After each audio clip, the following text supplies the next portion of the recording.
বন্ধুরা আপনারা এই মুহূর্তে দেখতে পাচ্ছেন ফুলবাড়ি স্বয়ং নওশাদ সিদ্দিকী তিনি এখানে উপস্থিত হয়েছেন। যে ফুলবাড়িতে প্রতিনিয়ত পুলিশ দ্বারা এখানে উত্তপ্ত করা হতো, সেই উত্তপ্ত পরিস্থিতিকে স্বয়ং নওশাদ সিদ্দিকী তিনি এখানে পরিদর্শনে এসেছেন। আমরা এই মুহূর্তে দেখে নেব স্বয়ং নওশাদ সিদ্দিকী এমএলএ তিনি এখানে সাধারণ মানুষের সঙ্গে জনসাক্ষাৎ করতে এসেছেন।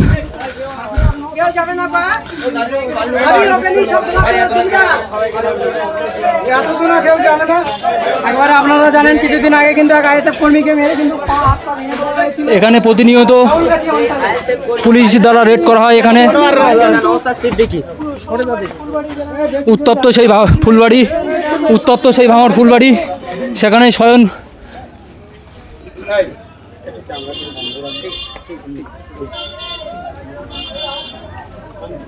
মূলত কিসের জন্য এসেছিলেন? দেখুন, আমাদের প্রাণগঞ্জ অঞ্চলের এক নেতৃত্বকে আহসান সাহেব তার ভাইদের নেতৃত্বে প্রাণঘাতী হামলা চালিয়েছিল, ফ্র্যাকচার করে দিয়েছিল, ট্রমা কেয়ারে নিয়ে গিয়ে ট্রিটমেন্ট করতে হয়েছিল।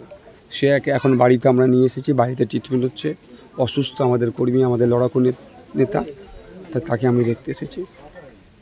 একাধিক কর্মীকে দেখতে পাচ্ছি যে জেলে ভরে দিচ্ছে ভোটের আগে, তাহলে কি শাসক দল ভয় পাচ্ছে কোথাও? অবশ্যই ভয় পাচ্ছে বলে তাতে অত্যাচার না পাচ্ছে, তবে জেলে রেখে আমাদের ভোটকে কমাতে পারবে না। হুমকি দিয়ে, মারধর করে, মিথ্যা কেস দিয়ে আমাদের ভোটকে কমাতে পারবে না। ইন্ডিয়ান সেকুলার ফ্রন্টের পক্ষ থেকে খামচিহ্নকে ভোট দেওয়ার জন্য মানসিক প্রস্তুতি নিয়েছে। আগামী 1 তারিখে সকাল সকাল যাবে খামচিহ্ন ভোট দেবে। 100% আমরা জিতছি, আশা করছি শান্তিপূর্ণ ভোট হবে, মানুষ আমাদের পক্ষে ভোট দেবে। কর্মীকে দেখতে আসলেন, কর্মী কতটুকু ভালো আছে? কর্মী এখন বেড রেস্টে আছে, তারপরও বেড রেস্ট থাকার পরও দেখুন লড়াই, ওরা আমাকে শক্তি যোগায়।